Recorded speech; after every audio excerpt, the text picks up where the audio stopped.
People ask me what the Keth-Varral boarding team looked like when the lights came on. I tell them I watched it on an internal feed, so what I saw was small and slightly overexposed. Four figures in GREY inspection suits standing in the middle of the *CAULDRON**S main corridor. And then the corridor went from black to white, and the four of them stopped moving completely. That is the honest answer. The footage doesn't capture what the instruments captured.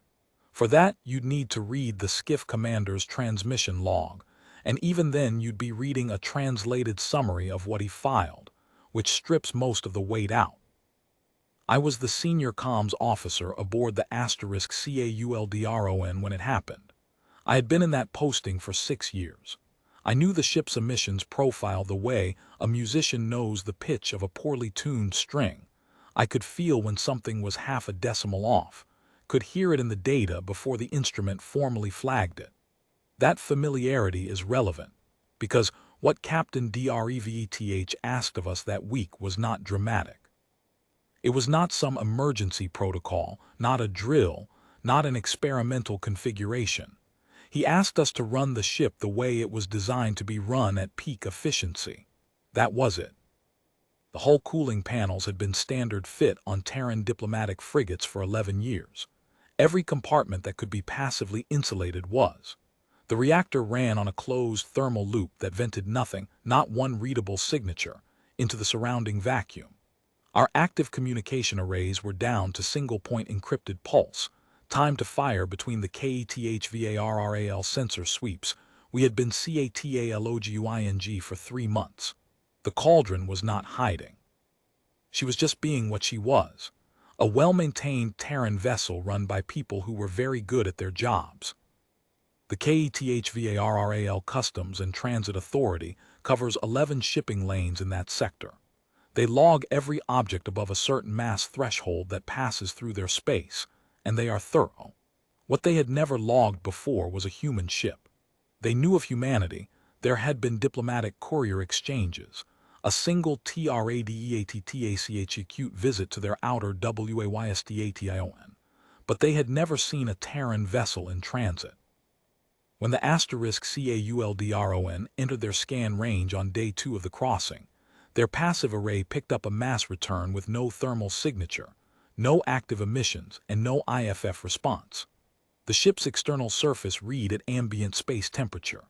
We know now from the debrief materials that their automated classification system logged the *CAULDRON as probable debris, a dead hulk, remnant of some older vessel, or perhaps a failed commercial transport. The system flagged it for inspection purely as a navigational hazard assessment, not a threat, not a ship, floating rock. Skiff was a 4-man inspection crew, low-cast by Keth-Varral hierarchy, the kind of work assigned to junior certifiers who handle routine debris clearance filings. They docked at our secondary airlock, which they had to force manually because, from their perspective, the ship had no power and therefore no docking assist. In fact, we had power. We had full power. Lieutenant KORREV at the engineering station watched the force readings on the airlock door and quietly logged each one. They moved in single file. The corridor lighting was off. We had switched entirely to infrared overlay for internal navigation, which meant the crew could see perfectly well, and the Keth-Varral instruments were reading a corridor whose temperature was exactly 2 degrees above ambient. Their handheld scanners, we later learned, were returning the same reading in every compartment. No biological activity, no power signatures, no atmosphere processors.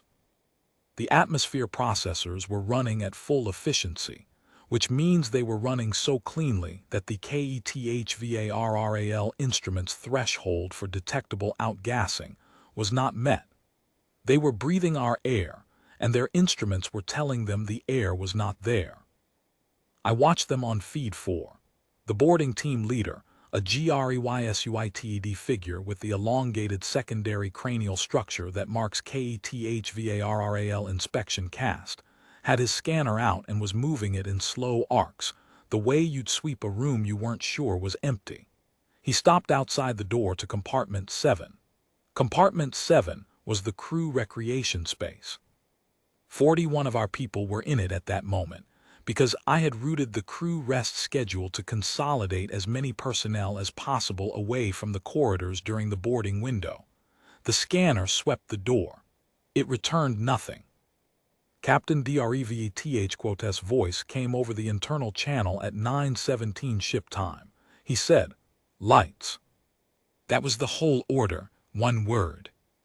Every overhead strip in every corridor and compartment came up simultaneously. Full white illumination, standard operational level. It took approximately 1/3 of a second for the entire ship to go from dark to lit. I had my eyes on feed 4 when it happened. The 4 inspection team members were spread across roughly 8 meters of corridor. When the lights came on, not one of them moved. The boarding team leader's scanner arm dropped to his side. I watched him turn slowly, in the way a person turns when turning faster would require accepting what they are seeing faster than they are prepared to, and look down the corridor in the direction of the ship's bow. There were 6 of our crew members visible at the far end of that corridor, going about their work, looking back at him. The Keth-Varral instruments began to register us approximately 4 seconds after the lights came on. 4 seconds is how long it takes their passive biological detection array to cycle from null return to active return when the thermal environment shifts. In those 4 seconds, their equipment went from recording an empty dead ship to recording 214 human life signs in an enclosed space. I have read the skiff commander's transmission log. He was aboard the skiff during all of this, maintaining the dock. His instruments updated before the boarding teams did because the skiff's hull sensors were more sensitive. His log records the moment the *CAULDRON lit up from the outside. One line, timestamp 091704, which translates roughly as "the object is not debris. Logging correction. Please advise." That is the line that became the first entry in the Keth-Varral quotes official first contact record. Not a declaration, not a military report, a corrections filing, because their inspector had logged us as hazard debris, and the system required a formal amendment when the classification was wrong. The boarding team spent 11 minutes aboard the *CAULDRON after that. They did not attempt to complete the inspection. The team leader requested permission, via his suit communicator, to return to the skiff. Captain Dreveth gave it. We met them at the airlock, 2 of our crew in uniform, to formally close the boarding, and the team leader looked at them for a long moment before he stepped back through the door. Our people said he didn't speak. He looked at their faces, and then he looked at the length of the corridor behind them, at the ship that had been carrying 214 people in complete silence through 11 days of Keth-Varral scan coverage, and then he went back to his skiff. Within 6 hours, the Keth-Varral Transit Authority had escalated the incident through 4 levels of their caste hierarchy. Within 24 hours, the * Cauldron had received a formal hailing request from a Keth-Varral Tier 1 envoy. Captain Dreveth took the call at his desk, and I sat at the comms station and ran the translation feed. The envoy's first question, after the formal exchange of credentials, was not about diplomatic protocols or transit rights or the Terran presence in their space. He asked how long human ships had been crossing through Keth-Varral lanes. Captain Dreveth told him this was the first transit. There was a pause that lasted longer than translation lag accounts for. Then the envoy said, and I want to be careful here because the translation involves a Keth-Varral conceptual compound that doesn't map cleanly to a single phrase in standard. He said something that means, approximately, "Then you have always been this." Dreveth said yes. Another pause. The envoy closed the channel and filed a request, through official Keth-Varral diplomatic channels, for a full technical briefing on Terran vessel construction and operating standards. The request was categorized, in their system, under the heading their archivists use for events that require new classification phenomena that don't fit existing categories and need a new shelf built for them. The asterisk Cauldron completed her crossing without further incident. I wrote up the comms log, cross-referenced the transit data, and filed my standard post-crossing report. In the notes field, where I usually put remarks about signal interference or lane traffic, I wrote, Keth-Varral passive scan infrastructure does not detect a Terran frigate at operational efficiency. Recommend updating transit guidance accordingly. It was the most useful sentence I ever put in a report. The Keth-Varral built that new shelf. They still have it. It is, from what I understand, one of the more heavily referenced sections in their contact registry.